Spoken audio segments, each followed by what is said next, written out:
Hello everybody, Reality6 here, and welcome to Dagon, story by H.P. Lovecraft. Now, this game describes itself as a free demonic narrative experience inspired by H.P. Lovecraft, in which you face unspeakable horrors and succumb to madness. Sign me up! I don't know what this is going to be like. It said it's a demonic narrative experience, so we're just going to take it for what it is, and we're just going to get right into it here. And start. Okay, Dagon is a faithful interactive adaptation of H.P. Lovecraft's work focused on story and atmosphere. You will not find difficult choices, action sequences, or inventory management here, and movement is limited to progressing through locations along with the plot. I am writing this under an appreciable mental strain, since by tonight I shall be no more. During the game, you'll encounter interactive elements. Some of them will allow you to continue your journey. Others reveal interesting facts about the original short story, its historical background, and the author. Some of the trivia is hidden. In order to find these secrets, focus your eyes and look for the Elder Sign. Okay, so the Elder Sign is a branch. You can also access all the found facts later. They will be available in the main menu.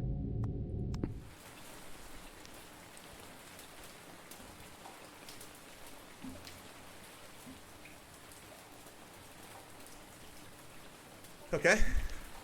Penniless, and at the end of my supply of the drug which alone makes life endurable, I can bear the torture no longer, and shall cast myself from this garret window into the squalid street below.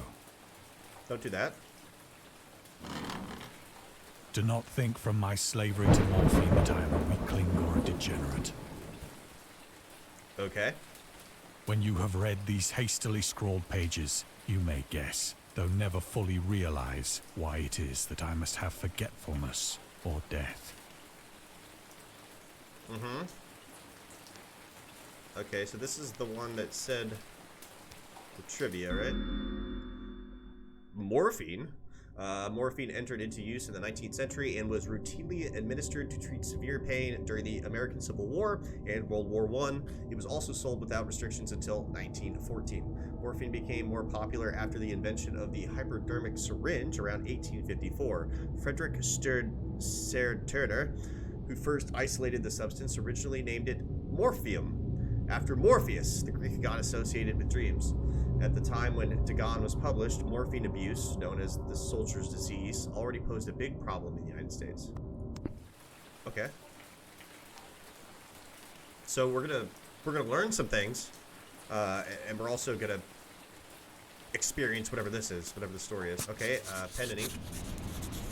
Quill. It was in one of the most open and least frequented parts of the broad Pacific that the packet of which I was supercargo fell a victim to the German sea raider.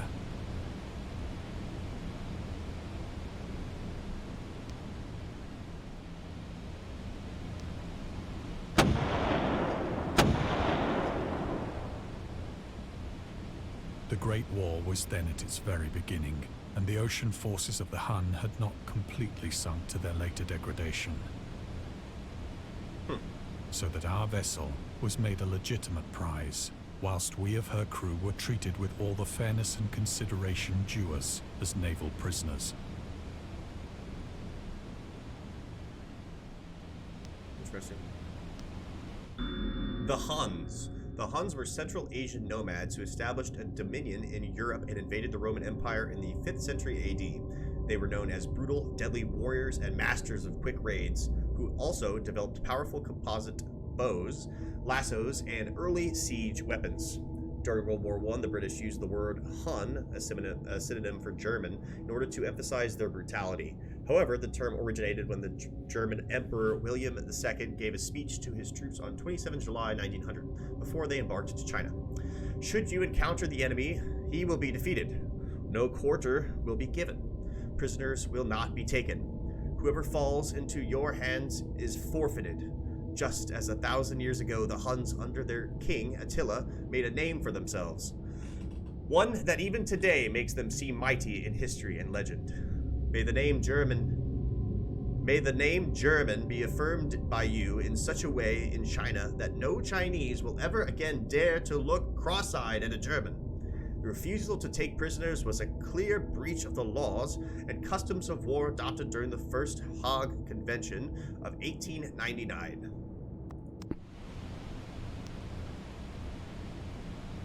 Okay.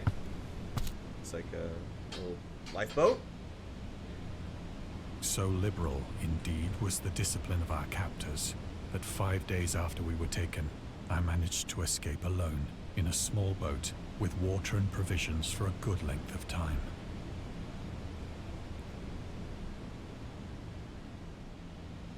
Yeah, those are awful captors, huh?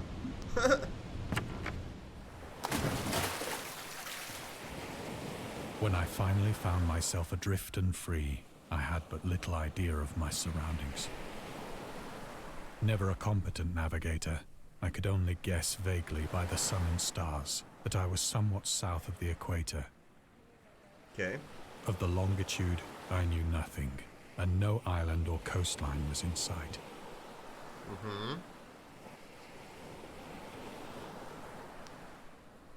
That's what it wants me to click on, right? Is there anything else? Nothing else is sticking out to me? The moon? The weather kept fair, and for uncounted days I drifted aimlessly beneath the scorching sun, waiting either for some passing ship or to be cast on the shores of some habitable land. Okay. Again, is that my only option? Yep. Little water bladder. But neither ship nor land appeared, and I began to despair in my solitude upon the heaving vastness of unbroken blue. The change happened whilst I slept.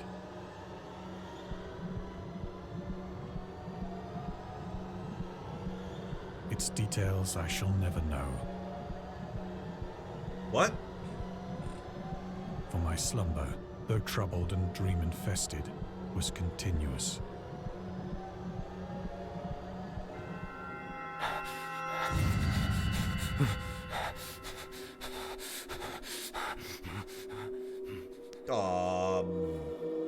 But okay, things got a little weird all of a sudden. Not gonna lie, lots of tentacles, lots of tentacles. When at last I awoke, it was to discover myself half sucked into a slimy expanse of hellish black mire, which extended about me in monotonous undulations as far as I could see. Undulations, like that word. And in which my boat lay grounded some distance away. Okay, yeah, I see it over there. Though one might well imagine that my first sensation would be of wonder at so prodigious and unexpected a transformation of scenery, I was in reality more horrified than astonished. I get it. I get it, trust me. For there was in the air and in the rotting soil a sinister quality which chilled me to the very core.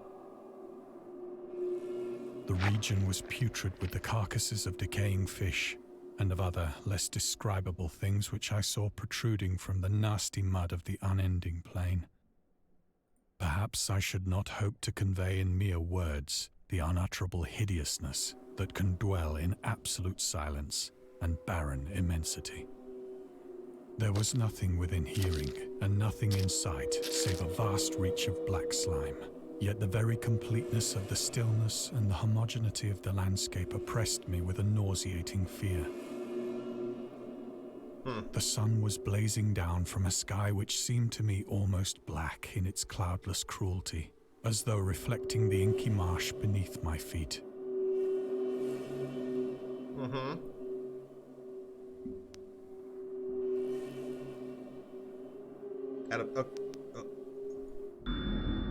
The origins of Dagon. Dagon seems to be inspired by Fishhead, a short novel by Irvin S. Cobb about unnatural affinities between a hybrid idiot and the strange fish of an isolated lake. Supernatural horror in literature, H.P. Lovecraft.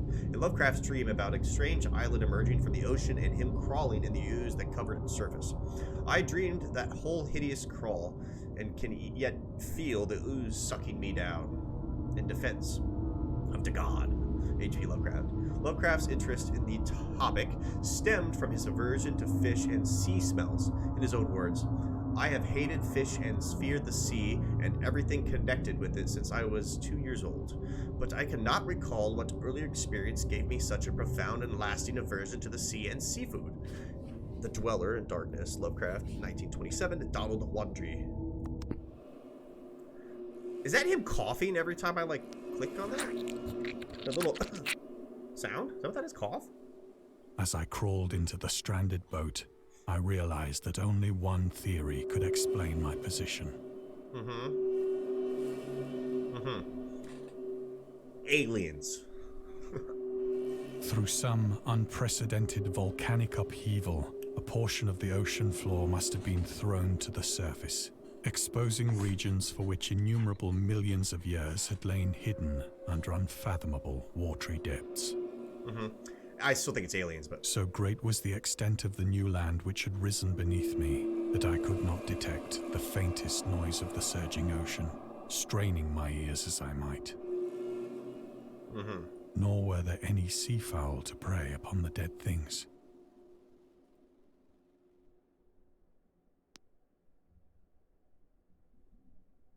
Is that it? I mean, is that enough? Yeah. That's enough. For several hours I sat thinking or brooding in the boat, which lay upon its side and afforded a slight shade as the sun moved across the heavens. As the day progressed, the ground lost some of its stickiness and seemed likely to dry sufficiently for traveling purposes in a short time. That night I slept but little, and the next day I made for myself a pack containing food and water, preparatory to an overland journey in search of the vanished sea and possible rescue.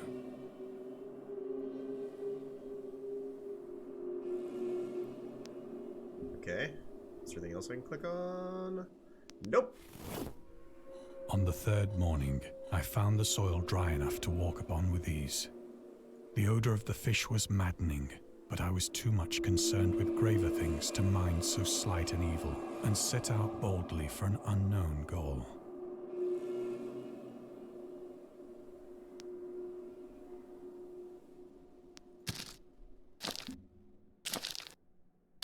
That's a sound.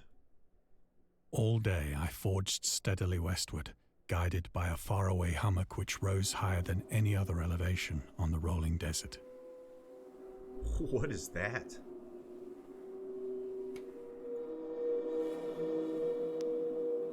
We don't want to talk about that? Don't want to talk about the giant claw things? Okay. We're just gonna ignore that.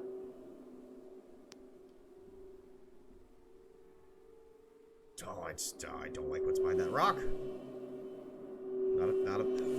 That's a whale. Okay. Oh. That night, I encamped, and on the following day still traveled toward the hummock, though that object seemed scarcely nearer than when I had first espied it.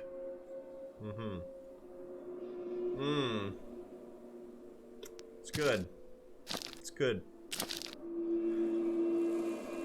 Ugh! By the fourth evening, I attained the base of the mound, which turned out to be much higher than it had appeared from a distance. It took you that long to get to it, then yeah, probably. An intervening valley setting it out in sharper relief from the general surface. Too weary to ascend, I slept in the shadow of the hill. That's a little reflection. Blue. That's gotta be something, right? Like the blue glow? See it? Yeah. I know not why my dreams were so wild that night, but ere the waning and fantastically gibbous moon had risen far above the eastern plain, I was awake in a cold perspiration, determined to sleep no more. Such visions as I had experienced were too much for me to endure again, and in the glow of the moon I saw how unwise I had been to travel by day. Without the glare of the parching sun, my journey would have cost me less energy.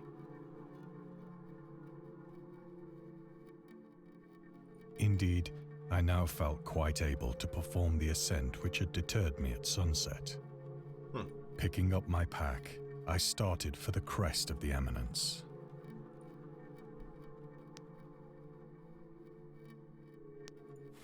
Okay, grab the pack, let's go. I have said that the unbroken monotony of the rolling plain was a source of vague horror to me. But I think my horror was greater when I gained the summit of the mound and looked down the other side into an immeasurable pit or canyon, whose black recesses the moon had not yet soared high enough to illumine. I felt myself on the edge of the world. I've been to the edge of the world. Edge of the world is what they call it, like this Grand Canyon-like thing in Saudi Arabia. Peering over the rim into a fathomless chaos of eternal night. Oh, I don't like the fact that things are like moving when I look away. Through my terror ran curious reminiscences of Paradise Lost,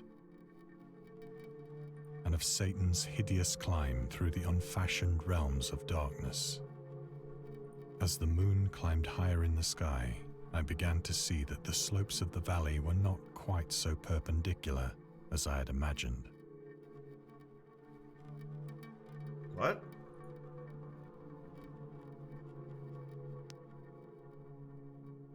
Nope, that's it. Ledges and outcroppings of rock afforded fairly easy footholds for a descent. Whilst after a drop of only a few hundred feet, the declivity became very gradual.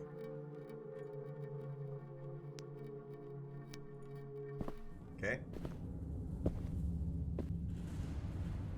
Urged on by an impulse which I cannot definitely analyze, I scrambled with difficulty down the rocks and stood on the gentler slope beneath. What the hell is that? Is that a building? What is that? Gazing into the Stygian deeps, where no light had yet penetrated. All at once, my attention was captured by a vast and singular object on the opposite slope, which rose steeply about 100 yards ahead of me. An object that gleamed whitely in the newly bestowed rays of the ascending moon. It's a giant domino. No? Okay. That it was merely a gigantic piece of stone, I soon assured myself. But I was conscious of a distinct impression that its contour and position were not altogether the work of nature. Aliens, I'm telling you. A closer scrutiny filled me with sensations I cannot express. For despite its enormous magnitude, and its position in an abyss which had yawned at the bottom of the sea since the world was young, I perceived beyond a doubt that the strange object was a well-shaped monolith. Okay. Whose massive bulk had known the workmanship and perhaps the worship of living and thinking creatures. Okay, that's a weird thought. Dazed and frightened, yet not without a certain thrill of the scientist's or archaeologist's delight, I examined my surroundings more closely. Oh, don't do that. Don't be going doing that now.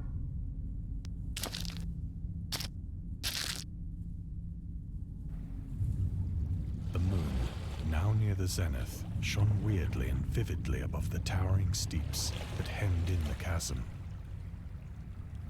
and revealed the fact that a far-flung body of water flowed at the bottom, winding out of sight in both directions and almost lapping my feet as I stood on the slope. Across the chasm, the wavelets washed the base of the Cyclopean monolith, on whose surface I could now trace both inscriptions and crude sculptures.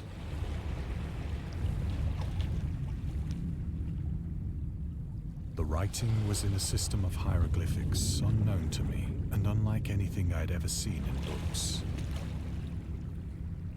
consisting for the most part of conventionalized aquatic symbols such as fishes, eels, octopi, crustaceans, mollusks, whales, and the like.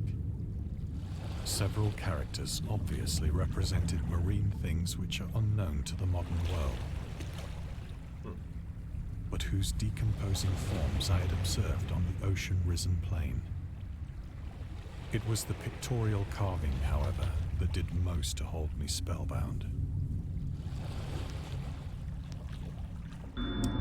Storytelling methods. Dagon contains many themes and storytelling methods that Lovecraft developed in his later works, such as telling the story through carvings at the Mountains of Madness, the Nameless City, journals and characters' notes, the Shadow Out of Time, the Haunter of the Dark, islands emerging from the ocean, the Call of Cthulhu, or fictional beings and deities based on real events and mythologies, Migo in the Whisper in Darkness. It's also considered the origin of the popular Cthulhu mythos. Some of Lovecraft's other stories also conclude in a manner similar to Dagon, but let's skip the details in order not to spoil the ending. What? Say what? Okay. Plainly visible across the intervening water on account of their enormous size were an array of bas-reliefs whose subjects would have excited the envy of a doré. I think that these things were supposed to depict men, at least a certain sort of men. Things down at the bottom there? Though the creatures were shown disporting like fishes in the waters of some marine grotto, or paying homage at some monolithic shrine which appeared to be under the waves as well. Of their faces and forms I dare not speak in detail, for the mere remembrance makes me grow faint. Grotesque beyond the imagination of a Poe or a Bulwer. They were damnably human in general outline, despite webbed hands and feet, shockingly wide and flabby lips, glassy, bulging eyes, and other features less pleasant to recall. Oh, wow. It gets less pleasant? Curiously enough, they seem to have been chiseled badly out of proportion with their scenic background. For one of the creatures was shown in the act of killing a whale, represented as but little larger than himself. You hope it's out of proportion. I remarked, as I say, their grotesqueness and strange size, but in a moment decided that they were merely the imaginary gods of some primitive fishing or seafaring tribe. Some tribe whose last descendant had perished eras before the first ancestor of the Piltdown or Neanderthal man was born. Weird. Awestruck at this unexpected glimpse into a past beyond the conception of the most daring anthropologist, I stood musing whilst the moon cast queer reflections on the silent channel before me. Then, suddenly, I saw it. The thing in the water? What's rippling? With only a slight churning to mark its rise to the surface, the thing slid into view above the dark waters. Oh, good. Don't actually have to follow this over here. Oh my god. Loathsome, it darted like a stupendous monster of nightmares to the monolith,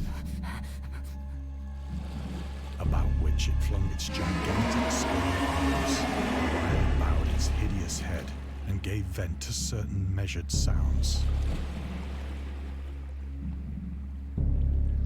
That's not what I was expecting to pop out of there. Yeah?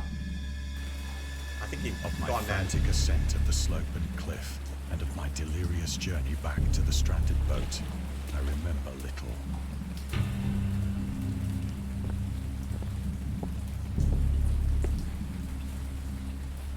I believe I sang a great deal and laughed oddly when I was unable to sing.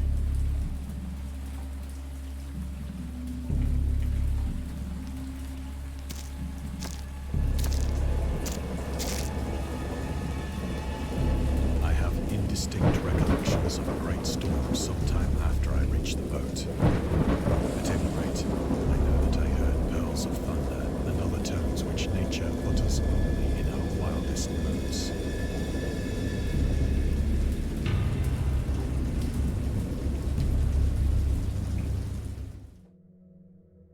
I got loud. When I came out of the shadows, I was in a San Francisco hospital, brought thither by the captain of the American ship which had picked up my boat in mid-ocean. In my delirium, I had said much, but found that my words had been given scant attention. Of any land upheaval in the Pacific, my rescuers knew nothing. Nor did I deem it necessary to insist upon a thing which I knew they could not believe. Yeah, that might put you in an insane asylum, especially like back then. Oh. The journalist. Lovecraft was a prominent figure in the world of amateur journalism. In 1915, he started publishing his own journal called The Conservative, which included political and social commentary, poetry, short stories, and literary criticism written by him and other authors. Howard was a skilled wordsmith, but he also took criticism to heart, which resulted in his decision to step away from writing poetry and concentrate on weird fiction again. I would say, yeah, weird fiction, yeah. For the first time since his teenage years. Dagon, published in 1917, is one of the short stories written during that period. In this example excerpt from The Conservative, the master of horror fiction explains his attitude towards warfare and the idea of world peace. Why any sane human being can believe in the possibility of universal peace is more than the conservative can fathom. Should the entire civilized world agree simultaneously to disarm, one or more nations would undoubtedly retain secret armaments and the proper time to take advantage of their more altruistic and less astute contemporaries in a wild career of conquest against unarmed victims. No country is or ever can be above warfare until the basic impulses of the human animal shall have miraculously changed. Interesting. Basically saying Once I sought out a celebrated ethnologist. He's basically saying that even if every single country in the world were to vow to put away weapons and disarm, that a couple would obviously keep their weapons just for the simple fact of once all peace had been cleared, they would then use selfish reasons to attack. And so he said that, you know, until the animal mind of people looking out for themselves, right, it has been altered, that something like actual true peace is not attainable. And amused him with peculiar questions regarding the ancient Philistine legend of Dagon, the fish god.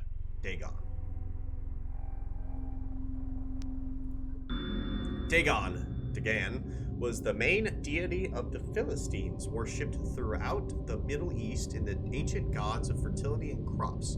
In Hebrew, the word Dagon was a common noun for grain.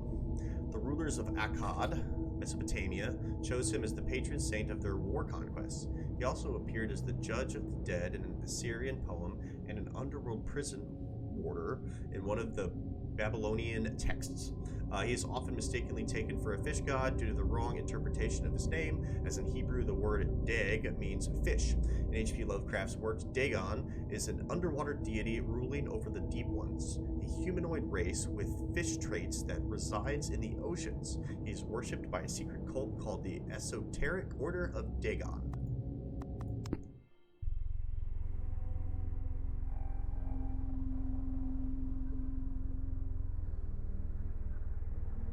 Oh, it's like, what am I missing here?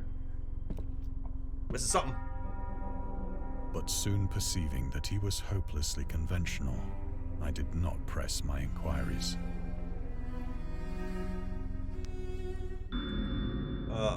August Derleth and the Cthulhu Mythos. August Derleth was an American writer and anthologist. He also befriended Lovecraft and published many of his works through his company, Arkham House. Although he greatly contributed to the popularization of the author's works after his death, he is surrounded by numerous controversies. One of his most questionable decisions involved introducing the good versus evil doctrine. Derleth was a devout Catholic to the Cthulhu mythos, which contrasted the Lovecraft's view of the world and his approach to cosmic horror. As a result, the author's works are often misunderstood and misrepresented in today's cultures. It is also worth noting that Lovecraft was never really interested in creating a mythology, and the term Cthulhu mythos was coined by Derleth after the author left the mortal plane. Did you say it like that? Mortal plane? What am I missing? What am I missing? Where is that? Back over here to the clock?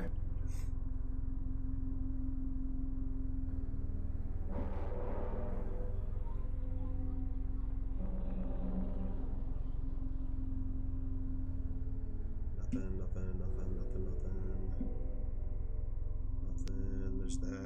Okay, that's it, I guess. You just want to go look at the clock, look at the time. Oh, look at the time, I better be going. It is at night, especially when the moon is gibbous and waning, that I see the thing.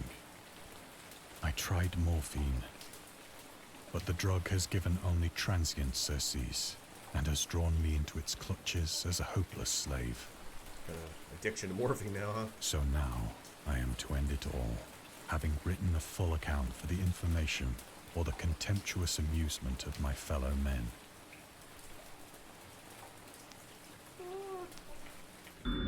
Lovecraft on tobacco and alcohol. Lovecraft hated tobacco, even though he used to smoke when he was 12 in order to look and feel like an adult. In his correspondence with friend Reinhard Kleiner, he claims that he quit as soon as he started wearing long pants.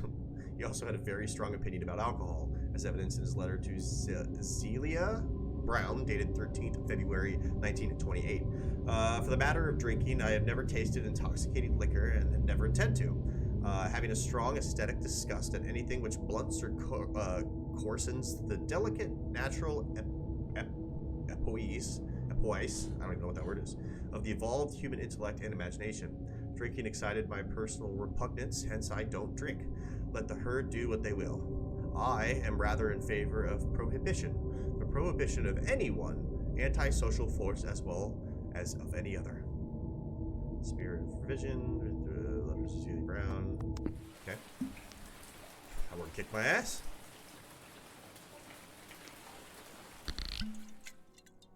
Often, I ask myself if it could not all have been a pure phantasm.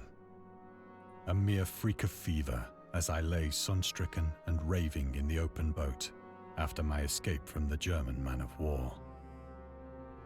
Could have been. This I ask myself, but ever does there come before me a hideously vivid vision in reply.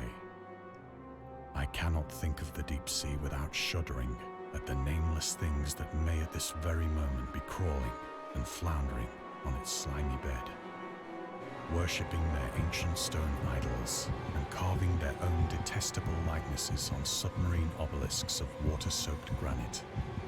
I dream of a day when they may rise above the billows to drag down into their reeking talons the remnants of puny, war-exhausted mankind. Of a day when the land shall sink and the dark ocean shall ascend amidst universal pandemonium.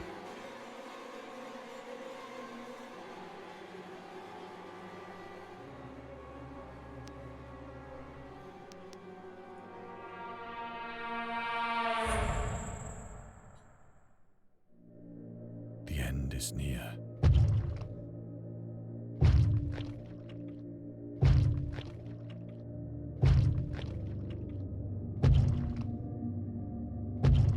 Somebody's banging on the door? I hear a noise at the door, as of some immense slippery body lumbering against it.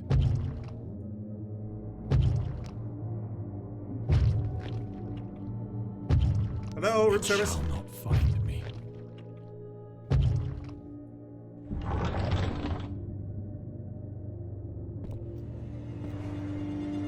God, that hand!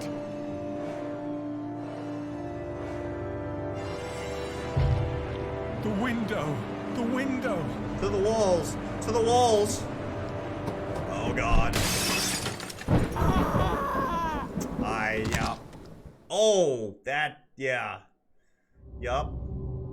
Thank you for playing. We hope you enjoyed and immersed yourself in our little pool of cosmic horror. We would appreciate if you took a moment to rate Dagon and check out other games and DLCs. That's actually really cool, like artwork. Okay, so that was Dagon. It was definitely a narrative experience for sure, right? Like I didn't have a lot of ability to roam or talk, or I could look around and click things, which it said that at the beginning, so I knew what to expect, and I'm not mad about it. I'm just saying. If you want to play this game, I'll put a link to the description down below. I actually learned some things about H.P. Lovecraft. I had heard the name before, but didn't really know about the guy. And as long as this is all true, which gonna assume that it is. It seemed like a very interesting guy and a very interesting concept. So I appreciate everybody watching and tuning in. This was Dagon, and until the next video, carry on.